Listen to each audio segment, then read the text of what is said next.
So, you've been hearing all about this Youth Ignite program and how it's supposed to help youth in the community come up with solutions to problems that they see. But you never really knew what to do or even how to apply. Hi, my name is Akeem Bruce, and today I hope to teach you both of these things. First, I want you to get a group of your friends and come up with a list of problems that you see in Memphis. Anything that you're passionate about and wouldn't mind taking up for a day. Now, don't worry if your list is just a little bit long. We'll narrow it down in just a minute. Well, it's been about a minute, and we've narrowed our topics down to preventing lead poisoning. Now, that does mean that throughout this presentation, all of our examples will be based off of the topic of preventing lead poisoning.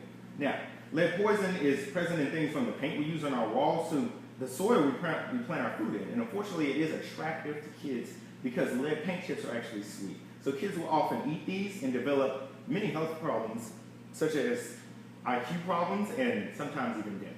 Now, once these lead paint chips hit the soil, of course becomes a lot less useful. So we need to identify the root of this problem, right? So at Bridges, we like to call this process the demon flower process. Your demon flower should look just like this when separated into 3 sections. And at the top, we want to put those problems we identified just a minute ago. Now, in the middle, we want to put who's blamed for these problems. For our specific example, we've chosen disobedient children and negligent parents as the primary people who are blamed for this problem. So, now that we have that, we can come up with a solution, right? Why don't we just get rid of all the parents? That'll solve it, right? No, that doesn't make any sense. We need something else that's at the core of the problem, something at its root, like a root cause, if you will.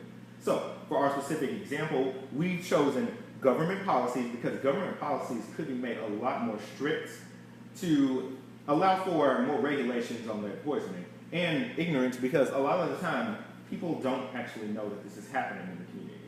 So, now that we have the root causes, here's our complete demon flower. At the top, as you can see, we have the problems. In the middle, we have who's blamed for these problems. And at the bottom, we have what's actually causing these problems. So now that we have the root, we can come up with a solution. Our solution is actually sunflower beds. Sunflowers pull the lead poisoning out of the soil and make the soil a lot more healthy for the community. So, to tie that back to our root causes, first, government policies, we hope that these will be changed to allow for us to take over these lots that we know have high concentrations of lead poisoning and allow for us to plant these sunflower beds. So now that this is happening, we can tie it back to ignorance.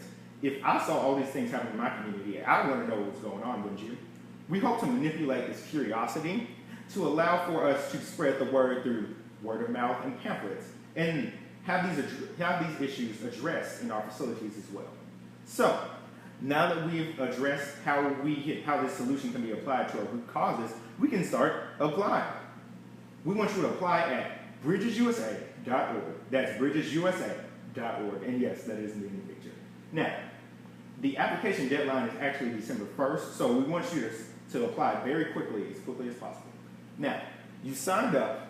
Now you need a presentation. Each presentation should be 5 minutes long. They should have 20 slides, and there should be 15 seconds per slide. So, kind of like this presentation, except this one's just a little bit shorter. So yes, in a way, this is an Ignite on how to ignite. And finally, game day. We want you to bring your A game to the event in January. Now, this is how you can get funding for that problem that you've been trying to solve for the longest. This is your one chance. So, don't worry, the other trainers and I will be there to cheer you on. And so good luck to you, and we hope to see you there.